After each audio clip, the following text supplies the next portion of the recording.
Hi, this is Eris Alia. One of my creative names is Chastity, and I'm starting this channel on YouTube because I want to talk about a very complicated and maybe possibly universally controversial diagnosis due to its history called schizophrenia.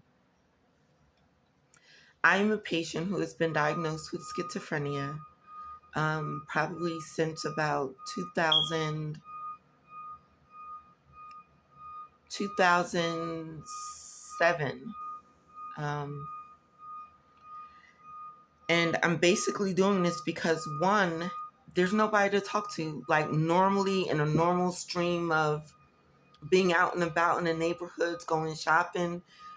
And I don't know if it's my age now, but I feel very isolated, not because of the diagnosis, because I'm very aware of the symptoms and the fact that I hear voices, but one, that there's no one Black that's being researched. Most of the research that I find and I come upon is research that focuses on white people. I don't see Asians, I don't see Hispanics, I don't see Blacks, I don't see any other races um, that are experiencing schizophrenia. And the idea that you can't be aware and that you're totally disconnected from reality isn't necessarily true, because there's a spectrum of schizophrenia, just like there's a spectrum of consciousness, levels of consciousness, where a person may decide to behave a certain way because they're conscious of certain needs that they have, or even conveniences that make it easy for them to fall prey to certain conditions that lead to a certain kind of quality of life. I believe that for me, being a female, being Black, being raised in a poor urban neighborhoods in Philadelphia here, has created a kind of easy, very easy, very comfortable way for me to accept failure. And I don't like it. I don't like it much at all. Once I started studying and exposing myself to, say, people like Joe Dispenza, Magnetic Mind, I forgot his name. And then there's Mind Valley, folks like that. I thought to myself, whoa, wait a minute. So I have to backtrack and realize not only am I speaking to my situation, I'm speaking to my mind. I'm speaking to my choices of behavior. And a lot of my choices and behavior have to do with kind of fitting in sexually with an impoverished lifestyle.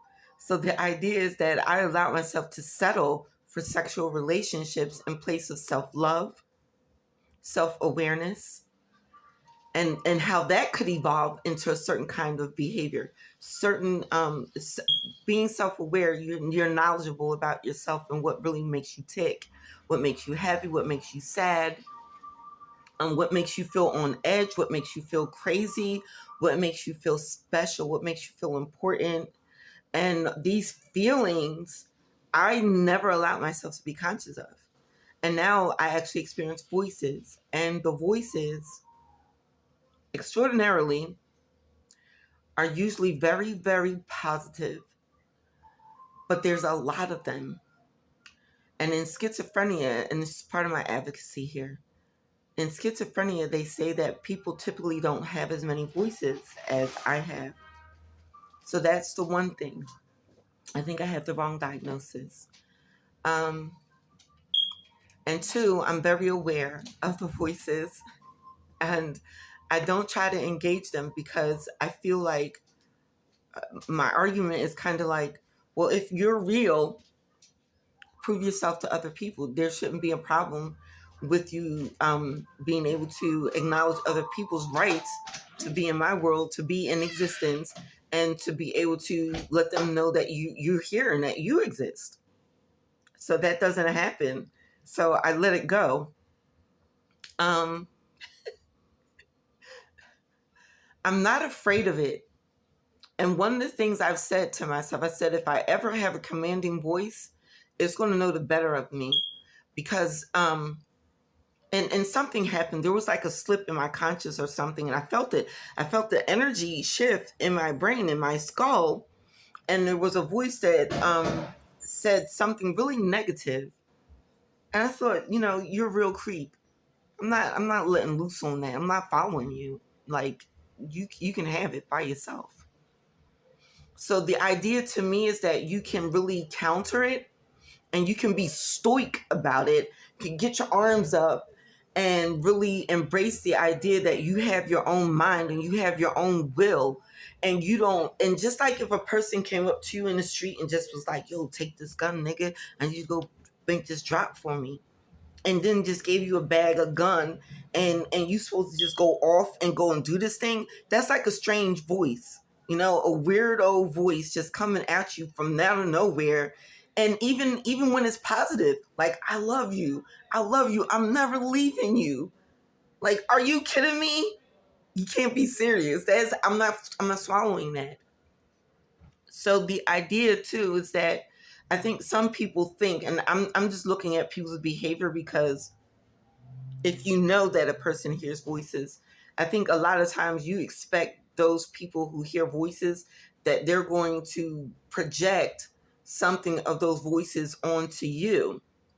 People, that's normal behavior in a lot of social experiences where people exchange projections of one another, they mirror one another, um, they fluctuate to one another's, emotions.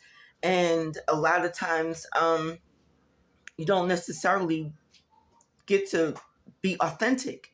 You don't get to disengage. And I think trauma does that. Trauma has a way of, in a positive sense, and this is what I feel about me, trauma has a way, in a sense, of making you say, hell no. That shit's stupid. That shit crazy. That shit is unreal. It's not acceptable. I'm not going to allow myself to be like that. I don't want to live like that. And so you have a black side of the mirror where you say, well, I don't see myself in that. You know what I mean? That's not my shadow. That may be somebody else's shadow that they're not integrated, but it's not me. So whatever's up good with me and my shadow, I'm going to learn and figure that out. And then, be able to mobilize myself and learn a way to live that's really good and healthy and sound. I want to be wealthy. I have to say that I want to be wealthy, because part of it is, if I ever got worse, or if another disease or sickness came upon me, how would I take care of myself? Would I be able to afford to hire people? That's scary. So I'm doing this because part of it is not just advocating for myself and other people, but maybe empowering people to think more clearly about who they are, and so they can evolve their behavior from self-awareness, self-compassion, love, kindness, being generous to yourself. Give yourself a lot of time to grow. There's no rush to love. You don't just stick it in and drive off with yourself. You don't do that. I don't care how wonderful your sense of being with yourself is. That doesn't happen. So you're always there with yourself, physically, mentally, emotionally, and being able to swallow all of what you are whole needs to take some time and patience and gentleness. So this is my channel, Between Friends, and I'm hoping to get some feedback from folks to tell me what they think as I progress from my little apartment here. I was in a shelter for veteran females here in Philadelphia, and I'm now a little over a year in my apartment, and I'm looking to start new employment as well outside of the home. So if you would, subscribe to my channel, and best bets up on you for loving yourself. Peace, Aries.